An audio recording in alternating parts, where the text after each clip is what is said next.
Hey, Dr. Steve Walker here. Welcome everybody for attending our latest webinar. Today we're going to be talking about mental health, mental illness, what is, what isn't, how do I know if I've got a little bit of this or that. We're going to get into a lot of different topics. First, I want to say thank you to everybody who has subscribed to our channel. I'm getting really close to that 100 mark in order to name the channel, and then it'll be easier to be found. So want to chat briefly about the whole topic of mental illness, mental health. Our culture tells us straight up that, we shouldn't talk about mental illness. We shouldn't talk about our mental health. We should instead, suffer in silence. We should either medicate it away. We should drink it away. We should shop it away, whatever we should do. The main thing I want us, the people who are here tonight, and again, thank you for coming. Your being here is you saying, you know what, or you looking at this on YouTube, this is your way of saying, you know what, I'm sick and tired of being part of this stigma, this ridiculous stigma about not talking about how I'm thinking and feeling, keeping it in, suppressing it, being embarrassed about it, not wanting people to know that, oh my God, I have things in my mind and things in my past or things that I'm worried about that are affecting how I think and feel. And you know what? I'm okay with that, and I'm going to start talking about that. So let's talk a little bit about what mental illness is, what mental illness isn't, what mental health is, what mental health isn't, okay? Let's look at the word illness. Let's just look at that word for a second. What is an illness? What is something, and again, remember, please, those of you who are watching this live, please ask questions. If you have something you want to talk about, if you need some feedback on something, our last webinar was great with participation. We had people talking about things and asking questions. So please, at any point, I'll see the icon pop up, and that means a question. So what is illness? What is an illness? Well, an illness is something that makes us feel bad. I have a flu, I have a cold, I have diabetes, I have heart disease, I have whatever. An illness is something that is going to physically affect my body, which is then going to cause me to feel bad. So let's add the word mental to it. Mental illness. Oh my Lord, mental. The word mental in of itself evokes this fear, this idea that, oh my God, I'm mental. I can't talk about how I'm feeling in my mind. But let's combine those two now. We have mental illness. One of the things I've found in working with a lot of people, and I see a few of my clients are here, which is great,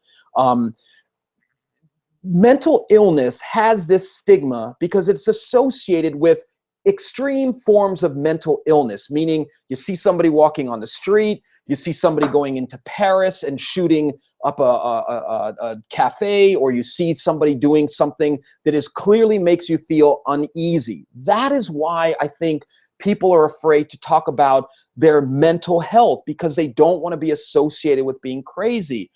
But again, if you've looked at some of my other webinars, I want you to seriously ask yourself one question. Who do you know that doesn't have issues?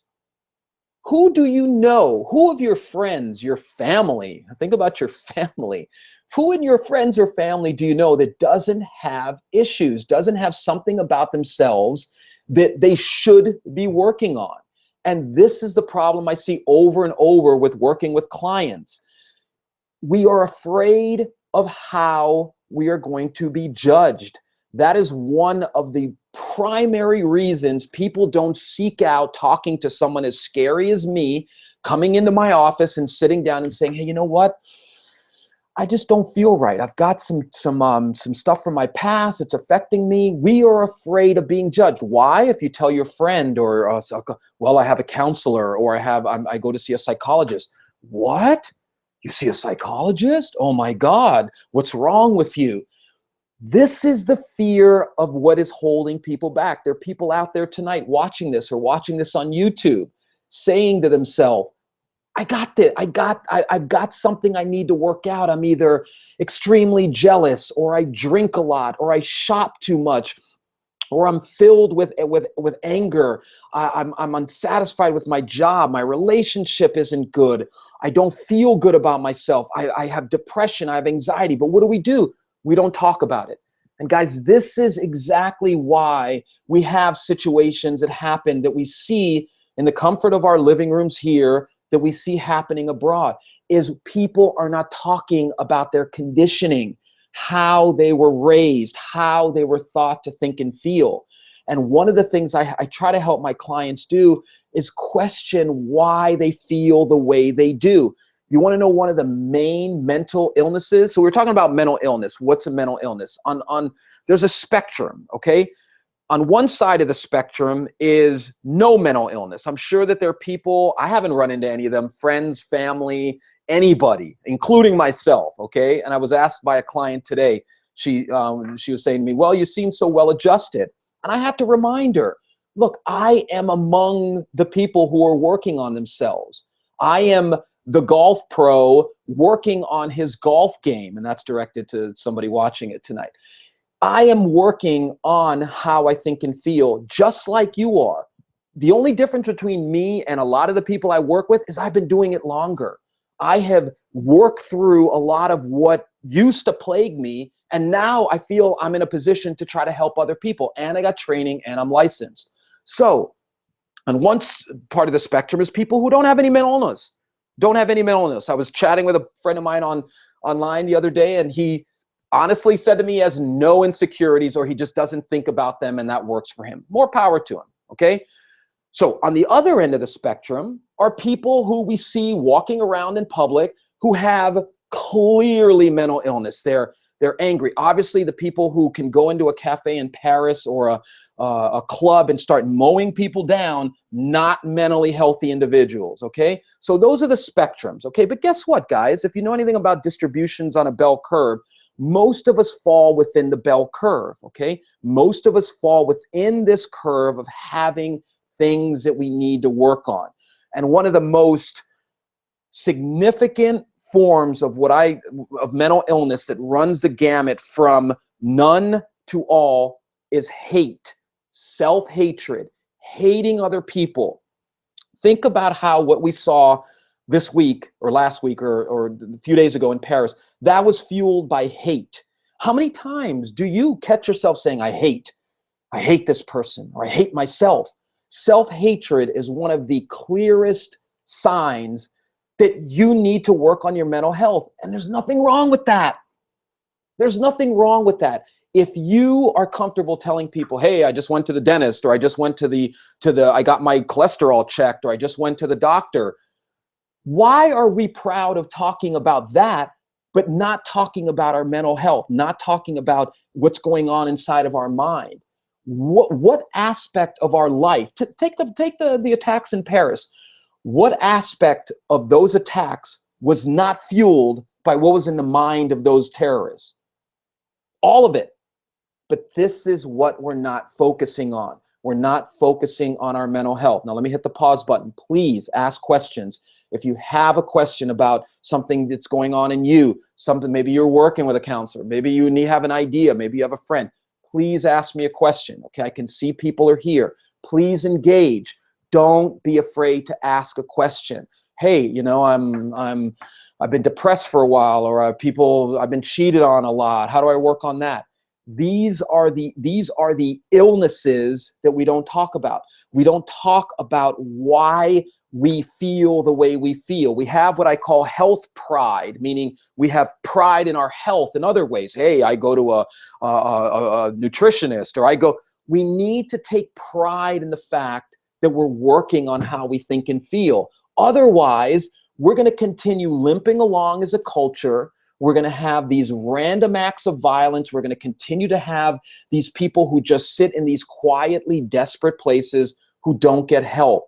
So anybody watching this, I encourage you, question the legitimacy of fearing weakness, being perceived as weak. What is the fear there that you have about being perceived as weak? Why is weakness something that is the worst thing in the world, that you have a weakness?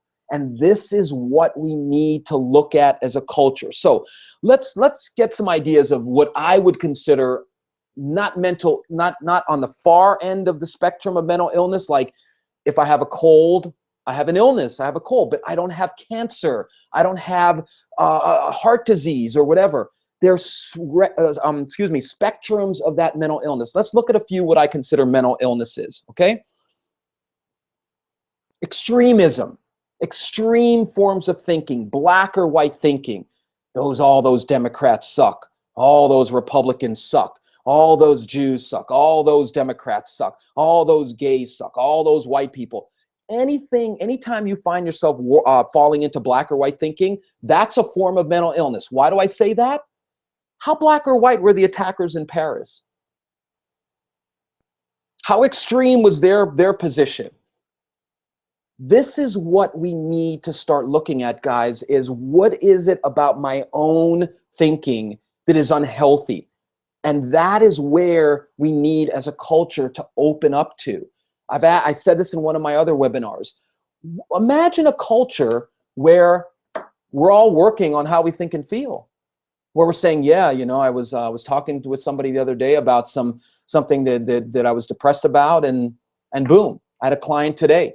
She happened to be speaking to she had gone through a long history of being working with her mom, and she's in her 60s, and she finally made a connection that her mom had been ignored by her dad, which caused her mother to overreact to the daughters not taking good care of her. And then the daughter internalized that as her own self-worth. And guess what? Now the daughter struggles with self-esteem.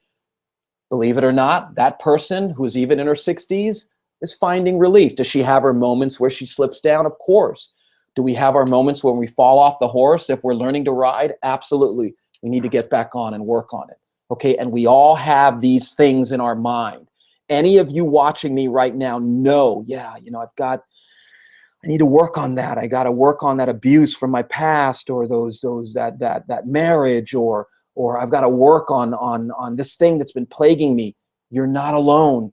Everybody works on that. So other forms of mental illness, always focusing on the negative, always being in a place where nothing's ever good enough, where you feel bad about yourself, you feel inferior to people, you feel that there's people are always better than you.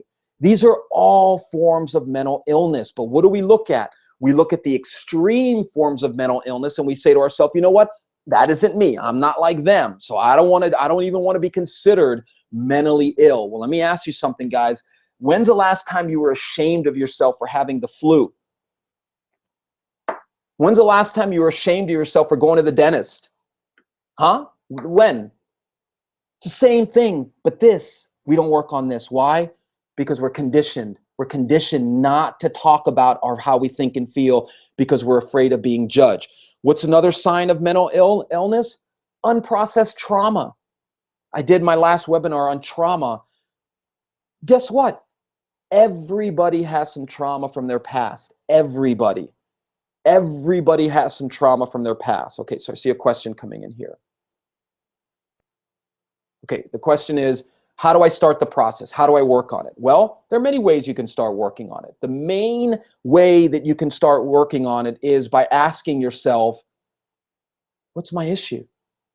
What is it about myself that I need to work on? What is it that I've been denying for years, pretending that it doesn't affect me, that is still affecting me? How are my relationships with other people? It's taking that inventory and saying, okay, what do I need to work on?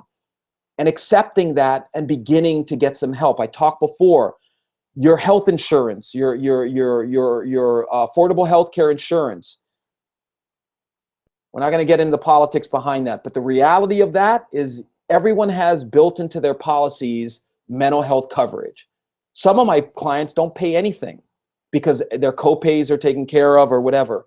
Use your mental health benefits, okay?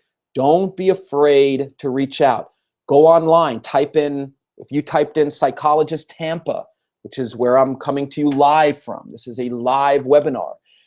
You'll find my webpage. Type in your area, psychologist, counselor, and the name of your city, and it should pick it up. But the main thing, thank you for your question, the main thing is begin to ask yourself, what is it that's causing me pain? What is it about how I think and feel that is causing me pain? And begin working on that. So, other forms of mental illness. Not caring. How many times do we hear people say that? Oh, I don't care. I just don't care. I've been hurt so much, I don't care anymore. You think not caring isn't a mental illness? You think because you've been hurt a lot and you've stopped caring that that's not an illness? Think about it. How much of the people in Paris, how much of those attackers in Paris care about other human beings? But we say that all the time, don't we? I don't care. I don't feel anymore. How many times have you heard people say that? I feel dead inside. Another form of mental illness is highs and lows, where your emotions ramp up and come down very quickly. Okay? Does that mean you're mentally ill? No. It means just like you have a cold or just like you have other kinds of physical ailments, you need to work on the illness. You have to work on it. Okay?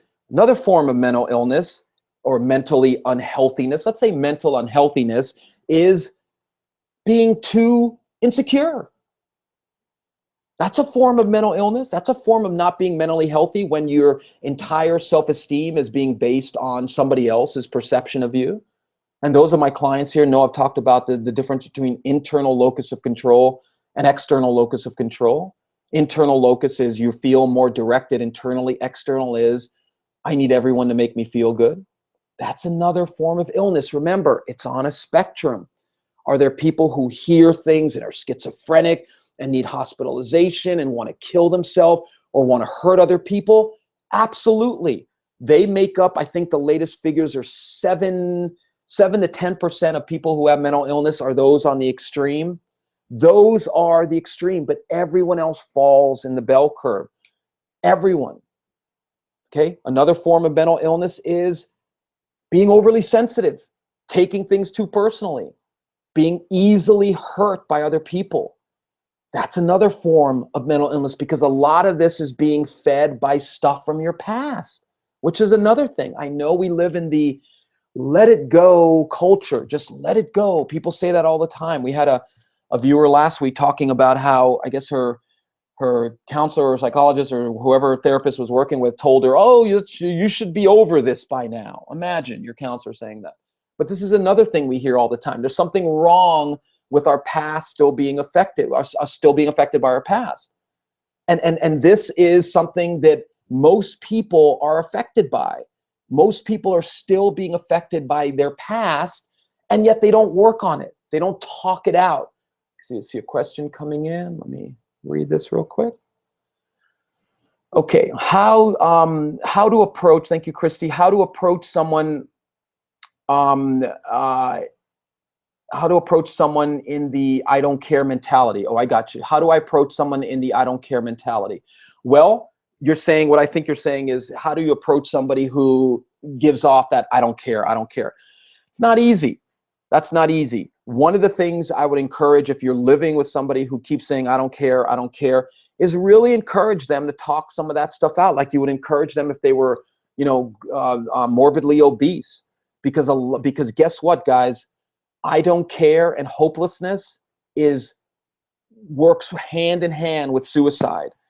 It's a precursor. It's a feeder. It aids in the process. People who slip deeper and deeper into I don't care are getting more and more hopeless.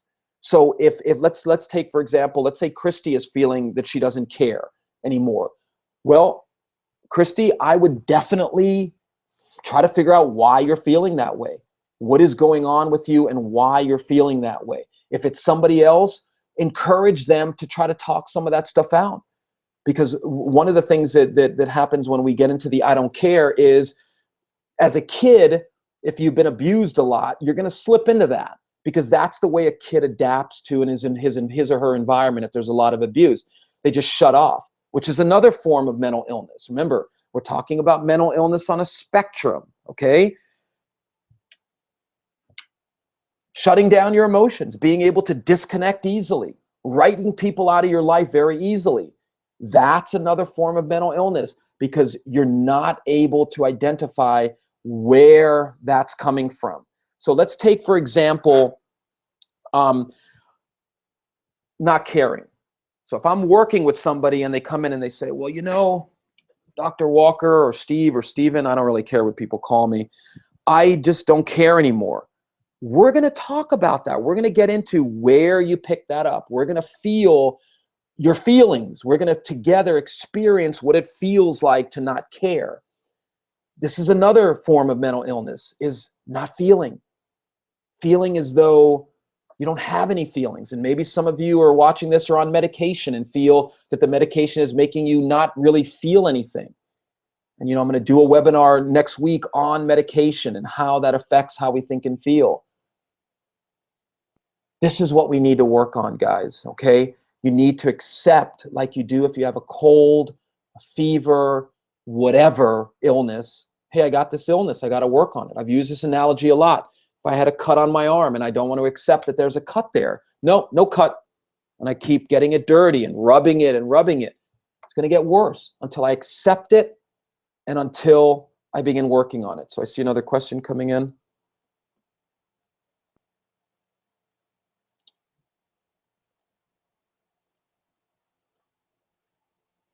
My uncle is the one who told me he stopped taking his medication because he said he no longer cares. Okay, so Christy's following up. She's saying that her uncle told him that he doesn't care anymore. He stopped taking his medication because he no longer cares. I don't know how long your uncle is. I don't know what his particular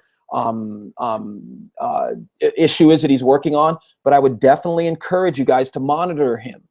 I definitely would, because when a person stops caring and stops taking their medication, that's usually a sign that they're beginning the process of not caring anymore and letting go and not care. So I would definitely recommend that if you, I don't know how close your family is, but I would definitely recommend you guys monitor that. If he starts giving away his possessions, if he starts giving things away that have always meant something to him, please be careful.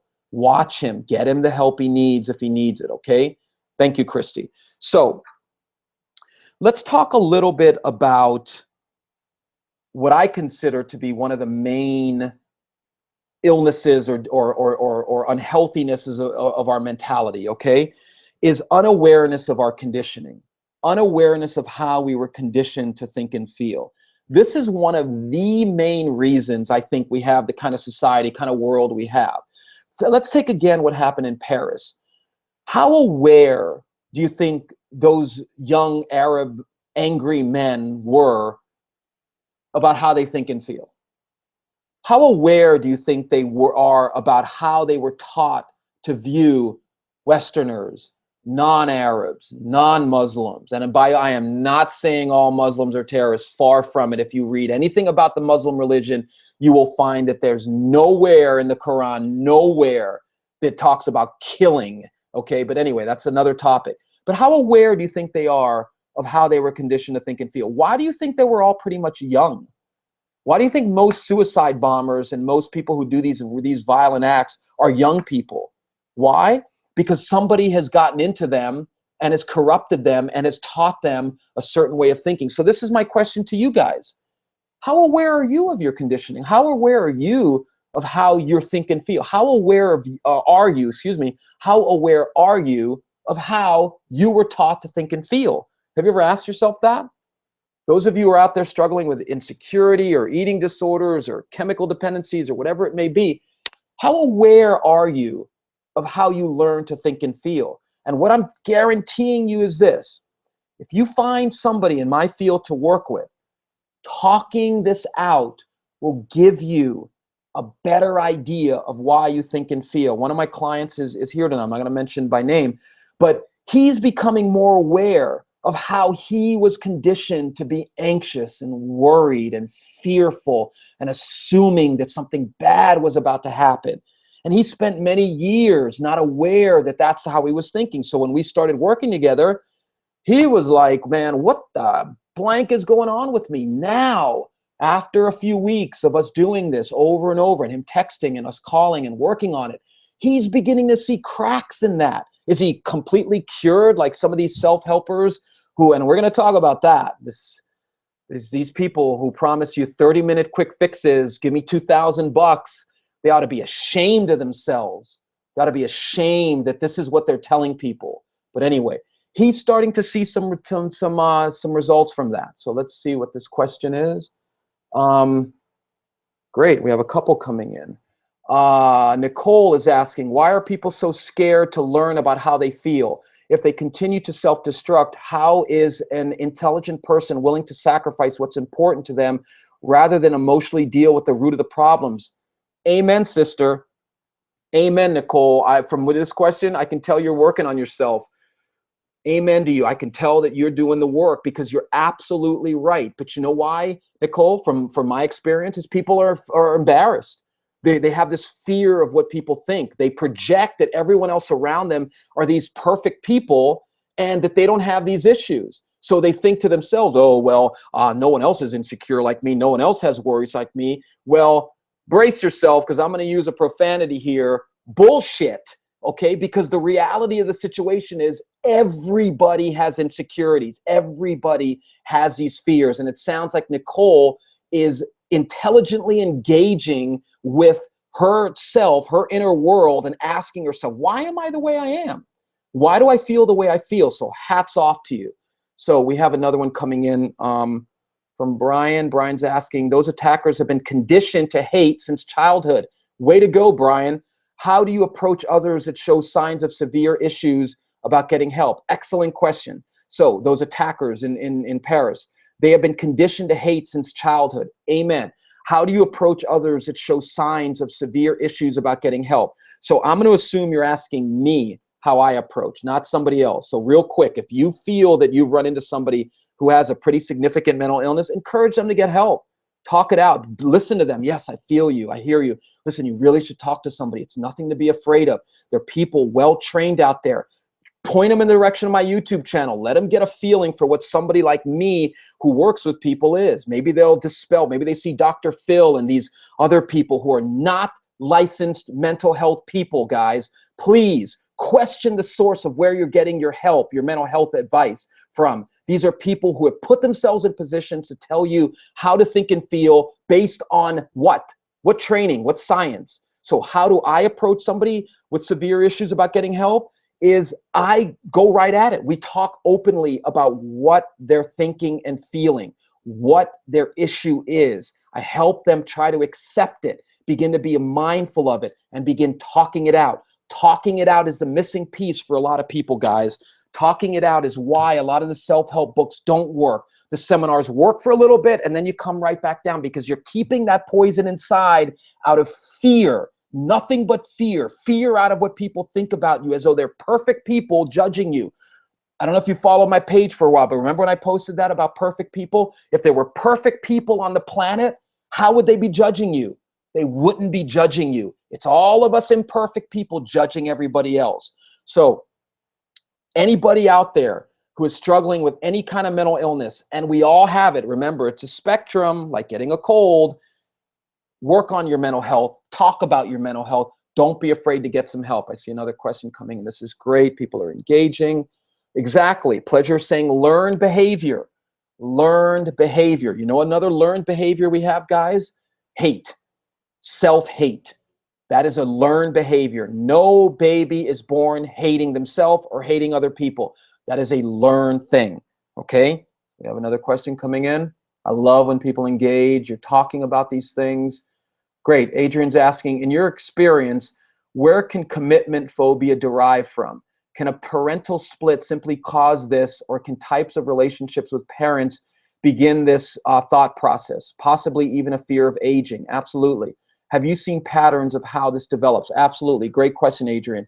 So basically what Adrian's asking me is that where does a fear of commitment emanate from? And this is a great question because a lot of, not only men, a lot of women struggle with this. Yes. A lot of times a fear of commitment comes out of, what did you see growing up? What did you see growing up? Did you see your parents fighting a lot? Did you see your parents loving each other? Did you go through a bad breakup and did you tell yourself, oh, I'm never going to be able to trust anybody? What is commit? So Adrian, if we were working together, and he knows what I mean, I would offer to you, we need to get into, what does commitment mean to you? What do you believe about commitment?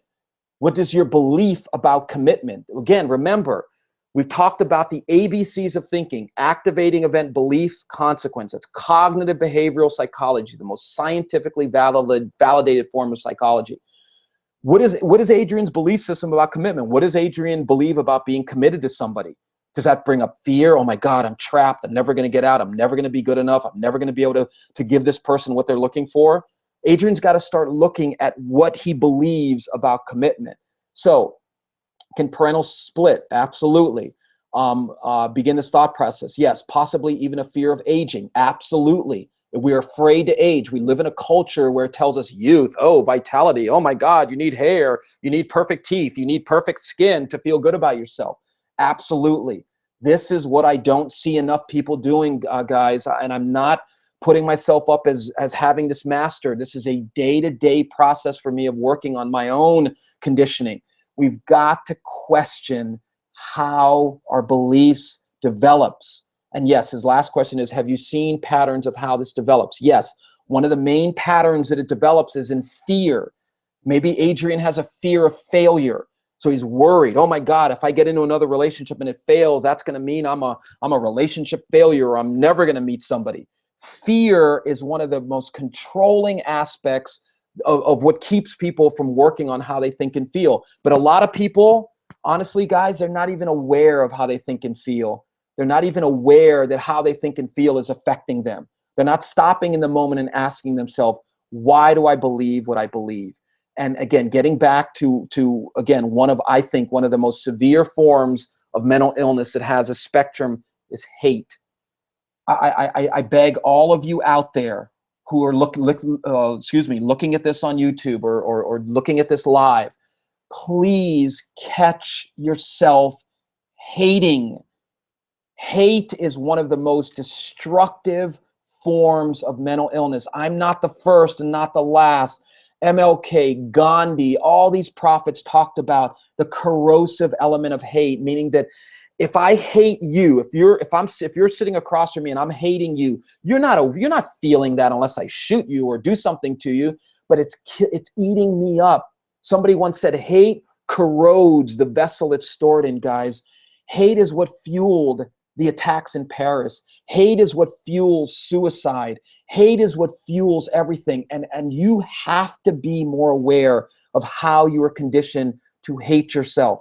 And if you want to continue growing, you've got to get yourself into a position where you can talk some of this stuff out and process it with somebody who is well-trained and is able to help you deepen in the experience, okay?